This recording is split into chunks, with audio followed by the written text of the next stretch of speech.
Volume 4, transcription number 67. Get ready to write. Start. Mr. Vice Chairman, sir, this year the President's address given to the Parliament gives a well-conceived, well-prepared picture of the nation.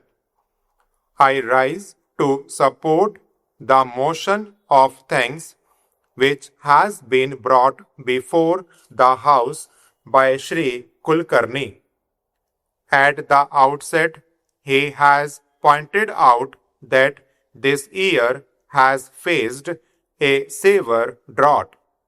Then he points out to the danger of internal and external forces that remind us of the secessionist tendencies, the terrorism that is prevalent in a very serious form in the northwest and northeast frontiers of the country. This really requires attention of not only the government but of all the people, of all the political parties existing in different parts of the country. In his speech, he has tried to remind us of the promises made in our Constitution. It is our scared duty to see that those promises are fulfilled. He has said that the ideals of secularism and socialism are enshrined in our Constitution. These values have to be upheld, and above all, integration of the nation is also to be upheld. Sir, it is time that we did not discuss matters out of emotion. When we speak emotionally, we forget these high goals, we forget reality and rationalism. Sometimes it is necessary to see that healthy criticism is there. It is required in a democracy to rectify mistakes of a government. It is a welcome feature, but when we speak emotionally, we forget these fundamental facts and obviously we commit mistakes. Here we should remember that we are speaking in the highest supreme body of the nation where the future of the nation is to be built.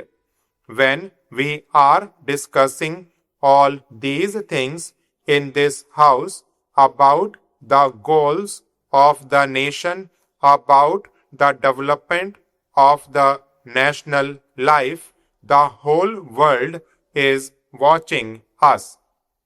So, this factor has always to be kept in mind. Now, coming to the second point about the external dangers, we know of the terrorists in the border states. Sometimes they are assisted by certain outside powers who are not happy with our development. Sometimes they are provided with the latest weaponry with ulterior motives. These things have been discussed in the House and they need not be repeated here. But we cannot be blind to ourselves.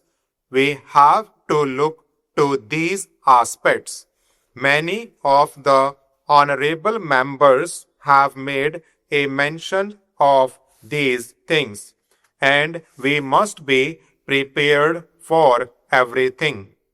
Sometimes they are supplied with sophisticated weapons. Superpowers are helping them.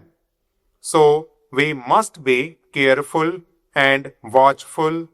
Another thing is about the sectionist tendencies supported under the cover of religious fundamentalism abetted by foreign agencies. This must be curbed. That is the greatest danger in our country today. Sometimes tribalism, regional and linguistic fervors create very dangerous tendencies, and if we do not think of all these things, these may come out as hydra headed creatures in future and create many a splitting situation in the national picture for which we will be blamed in future. Whoever is in power, it is the responsibility of all citizens, all political parties to look into these factors which have been rightly pointed out in the President's address. This year we have passed through the greatest drought of the century because India had achieved something in the Green Revolution. We could come out of it. Out of 35 climatic zones, 23 zones suffered from scanty rainfall and drought, and some parts of the country faced floods also. There was loss of crops and damage to crops. Production was much less because we had a buffer stock of 23 million tons, which was sound planning, and the Green Revolution had achieved something. The country could face this difficult situation. At the same time, many honorable members have brought out in this house that the Kisans are unhappy. They are vibrating with new ideas, new expressions of rising expectations. What are their problems? Anybody who goes to the villages comes to know that the balance of trade or the balance of economic situation is not in their favor. The prices are rising and they are not getting justice. That is their feeling. Still worse is the plight of small and marginal farmers. The government is spending a lot on subsidies for food sufficiency by way of subsidized fertilizers and other things, but their share is much less. The dry land farmer and the small and marginal farmer have to do distress sales because in our country there is no proper marketing organization to help them.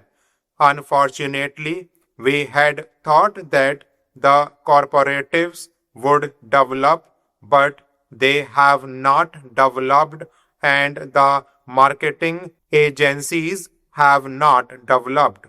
So they are the worst sufferers in this situation of rising prices. The other sectors enjoy a favorable position. They can command the economy. The farmers are very much discontented, for which we have to take proper precautions.